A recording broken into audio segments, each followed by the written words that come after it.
আপনারা অনেকেই একটি গান শুনেছেন, বাবা ভান্ডারী তেল ছাড়া চালাইছে রেলগাড়ি। অনেকের কাছে হয়তো এটি কেবলই একটি গান, কিন্তু অনেকেই জানেন না এই গানের মূল হাকিকত কি। আসলে এটি কেবল একটি গান নয়, এর মধ্যে রয়েছে লুকিয়ে থাকা এক সত্য কারামাত।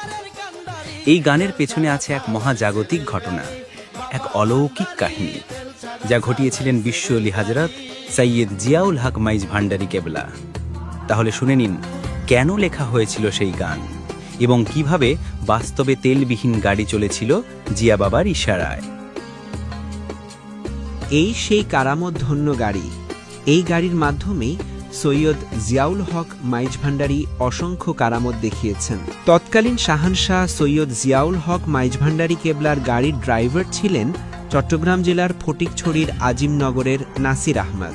শাহানশাহ সৈয়দ জিয়াউল হক মাইজ ভান্ডারী কেবলা একদিন খাগড়াছড়ির ময়ূরখিলস্থ তাহার কৃষি খামারে যাচ্ছিলেন।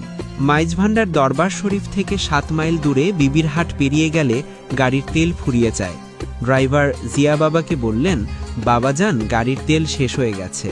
ড্রাইভার তেলের কথা জানানোর পর জিয়া বাবা ড্রাইভারকে বললেন, এমনি চলবে, তুমি চালিয়ে যাও। জিয়া বাবার নির্দেশ মতো ড্রাইভার নাসির আহমদ গাড়ি চালাতে শুরু করল।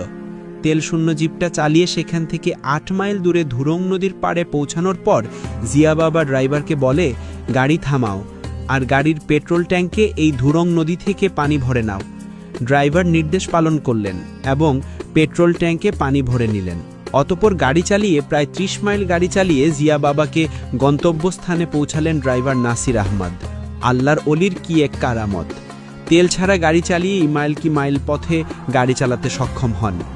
অন্যদিন শাহানশাহ জিয়াউল হক মাইজ ভান্ডারী কেবলা এই ড্রাইভার নাসির আহমদকে কক্সবাজার যেতে বললেন। সেদিন গাড়ির ট্যাঙ্কে মাত্র 1 গ্যালন তেল ছিল। জিয়া বাবাকে বললেন, বাবাজান, গাড়িতে তেল নিতে হবে। তিনি ড্রাইভারকে বললেন, চালাও। তখন জিয়া বাবা অত্যাধিক জোশবাহালে ছিলেন। ড্রাইভার ভয়ে ভয়ে স্টার্ট করে চালাতে লাগলো গাড়ি। আশ্চর্য বিষয় হলো, গাড়িতে কোনো তেল না ভরেই মাইজভান্ডার শরীফ থেকে কক্সবাজারে আসা যাওয়া 192 মাইল দীর্ঘ পথ গাড়ি নির্বিঘ্নে চলেছিল। মহান আল্লাহ তাআলা তার পছন্দের বান্দাদের থেকে এমন কিছু কাজ প্রকাশ করেন যা দ্বারা তিনি তাদের সম্মানিত করেন, যা অস্বাভাবিক ও অলৌকিক। নবী রাসূলদের পরই এই বান্দাদের মর্যাদা, যাদের ওলি হিসেবে আখ্যায়িত করা হয়।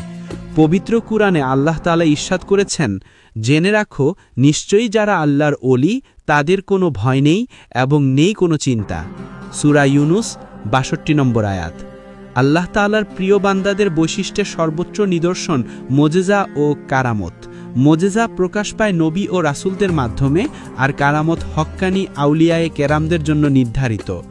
হুজুর গাউসুল আজম মাইজ ভান্ডারী একজন মাদারজাত ওলি। হুজুর গাউসুল আজম মাইজ ভান্ডারী কেবলা ও তাহারা আওলাদগণদের মাধ্যমে বাংলাদেশে ইসলাম প্রচার হয়ে আসছে শতাব্দী থেকে শতাব্দী বছর ধরে। এদেশে অসংখ্য কারামত দেখিয়েছেন হুজুর গাউসুল আজম মাইজ ভান্ডারী কেবলা। আল্লাহ তাআলা তার প্রিয় বান্দাদেরকে তার অসংখ্য নিয়ামত অবলোকন করান। কখনো সেগুলো সাধারণ মানুষের কাছে প্রকাশিত হয়, কখনো গোপন থাকে। প্রিয় বান্দাগণের মাধ্যমে আল্লাহ তাআলা যেসব অলৌকিক ঘটনা বা অপ্রকৃত বিষয় প্রকাশ করেন সেগুলোকে কারামত বলা হয়। কারামত কখনো বান্দার নিজস্ব ক্ষমতা বা ইচ্ছায় সংঘটিত হয় না। একমাত্র আল্লাহর ইচ্ছা ও তার ক্ষমতায় বান্দার হাতে কারামত প্রকাশিত হয়। এক্ষেত্রে বান্দা উপলক্ষ মাত্র। মূল ক্ষমতা ও ইচ্ছা একমাত্র আল্লাহ তাআলার। কোনো ব্যক্তি যদি প্রকৃত অর্থে আল্লাহর প্রিয় বান্দা হয় এবং তার থেকে অস্বাভাবিক কোনো কারামত প্রকাশিত হয়, তবে এটা অবশ্যই বিশ্বাস করতে হবে। ঐতিহাসিকভাবে বর্ণিত কারামতের সত্যতা যাচাই করাও একটি গুরুত্বপূর্ণ বিষয়। বর্তমানে সংঘটিত কারামত হোক কিংবা ঐতিহাসিক সূত্রে বর্ণিত হোক, কারামতে বিশ্বাস স্থাপন আহলে সুন্নত ওয়াল জামায়াতের মৌলিক আকীদার একটি অংশ। কেউ যদি বস্তুবাদী ধ্যান ধারণায় বিশ্বাসী হয়ে কারামত অস্বীকার করে, তাহলে সে শুধু আহলে সুন্নত ওয়াল জামাত থেকে বের হবে না, সেই সাথে ঈমানহারা হওয়ারও সম্ভাবনা রয়েছে। কারণ পবিত্র কুরআন ও সহিহ হাদিস সমূহে অসংখ্য কারামত বর্ণিত হয়েছে।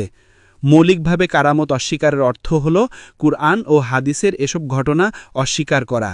কারামত থেকে শিরিক অনুসন্ধানের চেষ্টাও একটি ঈমান বিধ্বংসী প্রয়াস।